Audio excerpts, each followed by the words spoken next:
देख रहे हैं डार्क फाइल्स। तो चलिए बढ़ते हैं आज की इस कहानी की ओर। 5 अक्टूबर सन 1978। जोरों की बारिश शुरू थी। दोपहर का समय था।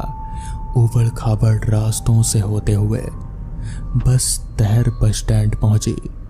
उसमें से काला कोट पहने, हाथों में छाता लिए 26 साल का अर्जुन उतरा। उसने आसपास नजर डाली।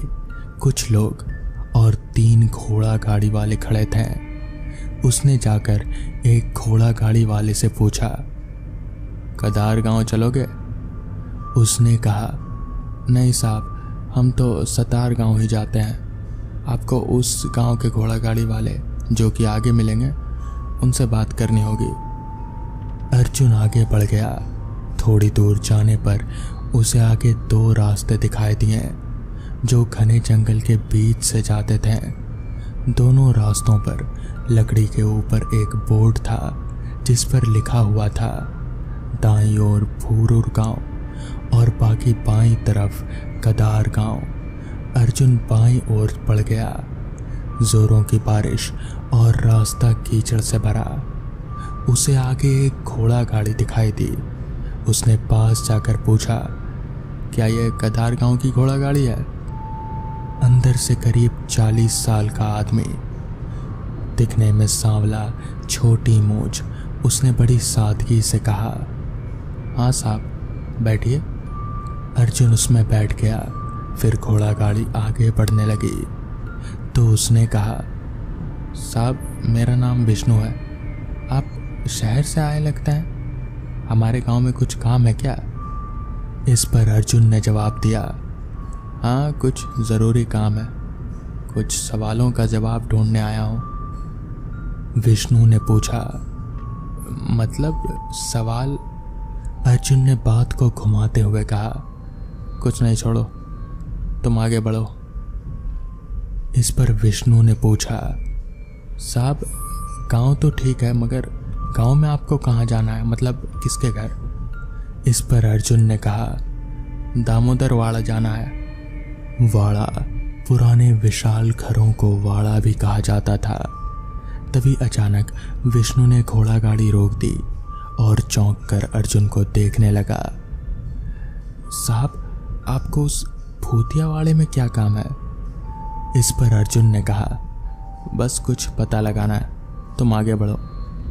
तो इस पर विष्णु बोला, पर वहाँ कोई भी गांव वाला नहीं जाता साहब। वो घर तो शापित है। लोग कहते हैं कि उसमें कुछ अजीब है। इस पर अर्जुन ने कहा, मैं ऐसी बकवास बातों पर विश्वास नहीं करता। अगर तुम्हें चलना है तो चलो, वरना मैं यहीं उतर जाता हूँ। तो इस पर वो बोला, नहीं साहब बैठे रहिए, मैं आपको लेकर चलता हूँ। गांव आ गया था। गांव की कच्ची सड़क से होकर घोड़ा गाड़ी आगे बढ़ रहे थे। गांव से निकलकर वो आगे बढ़ गई। तभी अर्जुन ने पूछा, अरे गांव में नहीं रोका तुमने? तो इस पर विष्णु ने जवाब दिया, साहब वाड़ा गांव के बाहर है। तभी थोड़ी दूर उन्हें वो वाड़ा दिखाई दिया। घोड़ा गाड़ी रुक गई। वो वाड़ा काफी बड़ा था। पूरा वाड़ा चारों तरफ से लकड़ी की सुरक्षा दीवार से ढका हुआ था। बाहर कई सारे पेड़ थे। बाहर लिखा हुआ था दामोदर वाड़ा। विष्णु ने लकड़ी का दरवाज़ा खोल घोड़ा गाड़ी अंदर ले ली। भयानक पेड़ों से गुजरने के बाद वो वाड़े में दाखिल हुए। बारिश अब भी लगातार बरस रहे थे। अर्जुन गेट के पास पहुंचा। उस पे बड़ा ताला लगा हुआ था। उसने अपनी थैली में से एक बड़ी चाबी निकाली और ताला खोल दिया। ये देख विष्णु वहीं खड़ा चौंका रह गया। वो विशाल वाड़े का दरवाज़ा खुल गया। अंदर घना अंधेरा था। विष्णु ने अपने घोड़ा गाड़ी में रखी लालटेन अर्जुन के हाथों में दे दी और कहा, साहब इसकी ज़रूरत पड़ेगी। अर्जुन ने लालटेन लिए पूरे वाड़े को देखा। वाड़ा अंदर से काफ़ी बड़ा था। करीब 3 मंजिला था। ऊपर भी कई कमरे थे ऊपर जाने के लिए लकड़ियों की सीढ़ियां भी थी। पूरा वाड़ा मकड़ी के जालों से भरा पड़ा था। वहीं नीचे एक कमरे में अर्जुन ने अपना सामान रख दिया। उसमें एक लकड़ी से बना बिस्तर पहले से ही मौजूद था। अर्जुन ने विष्णु के हाथ में उसकी सवारी से कुछ ज्यादा पैसे थमाते हुए कहा, मुझे यहाँ काम करने वाले कुछ लोगों की ज़रूरत होगी, साफ सफाई और मेरा खाना बनाने के लिए। कोई एक भी होगा तो मैं उसे अच्छे पैसे दे दूंगा। इस पर विष्णु ने कहा, ठीक है साहब, मैं कोई जुगाड़ करता हूँ, सुबह में लेकर आऊँगा उसे।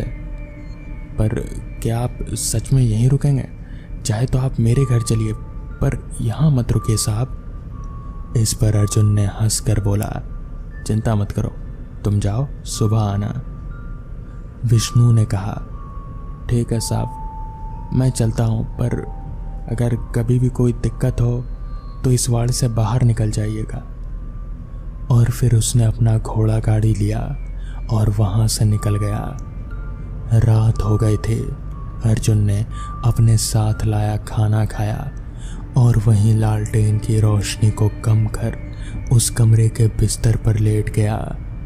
आधी रात हो चुकी थी। बाहर बिजली कड़कने के साथ भारी बारिश हो रहे थे। अर्जुन सो रहा था, तभी उसे कुछ आवाज आई। वो हड़बड़ा कर उठ गया।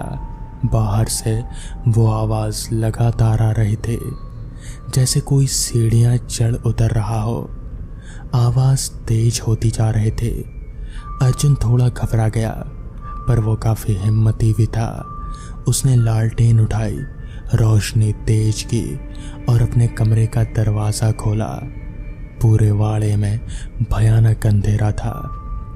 बिजलियों के कड़कने से वो पूरा वाड़ा और भी भयानक लग रहा था। अजीब सी मनहूसियत थी उस वाड़े में। अर्जुन धीरे धीरे आगे बढ़ा। फिर अर्जुन ने लालटेन सीढ़ियों की दिशा पर मोड़ी, पर वहां उसे कुछ नहीं दिखा। उसे लगा शायद इतना पुराना वाड़ा है, इस मौसम में लकड़ियों की आवाज आती होगी। पर जैसे ही वो अपने कमरे की तरफ मुड़ा, फिर से वही आवाज आई।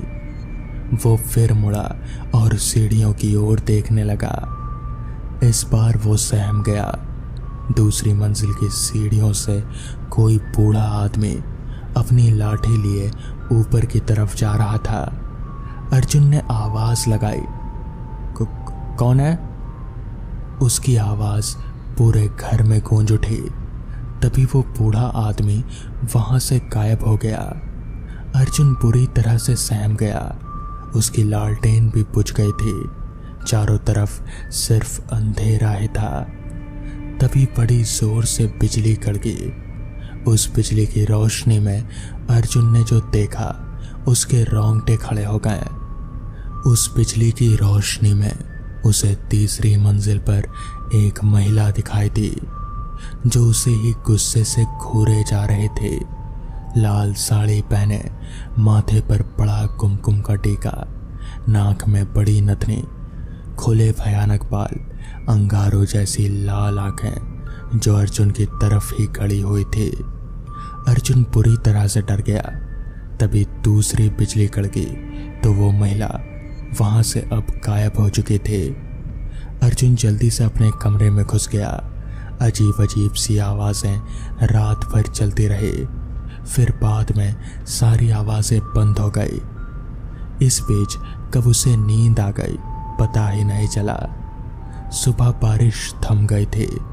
तभी अर्जुन के कमरे का दरवाजा किसी ने खटखटाया। अर्जुन गहरी नींद में था। फिर से खटखटाने की आवाज आई। इस बार उसकी नींद टूटी। उसने दरवाजा खोला तो सामने विष्णु और 2 लोग थे। इस पर विष्णु ने कहा, साहब आप अब तक सो रहे थे? अर्जुन ने उसे रात की घटना बताना जरूरी नहीं समझा। वो अभी भी सोच में ही था कि क्या वो हकीकत था या फिर बस एक सपना। अर्जुन ने ज्यादा ना सोचते हुए उससे पूछा कि ये दोनों कौन हैं। तो इस पर विष्णु ने कहा, साहब आपने कहा था ना आदमी लाने को, वही लोग हैं। पर मैंने तो एक कहा था, तुम 2 ले आए। इस पर विष्णु ने कहा, साहब कोई भी अकेला इस वाड़े में काम करने को तैयार नहीं है, इसलिए ये 2 लोग हैं। इनका नाम रतन और धर्मा है। तभी रतन ने कहा, साहब हम साफ सफाई और आपके 2 वक्त का खाना बना दिया करेंगे, पर रात को यहाँ नहीं रुकेंगे। इस पर अर्जुन ने ठीक है में हामी भरी और कहा, ऊपर के मंजिल को साफ करने की ज़रूरत नहीं है, बस यहीं नीचे साफ सफाई कर दो और दोपहर का खाना बना दो। तब तक मैं नहाकर अपना काम करके आता हूँ। दोनों सेवक काम में लग गए।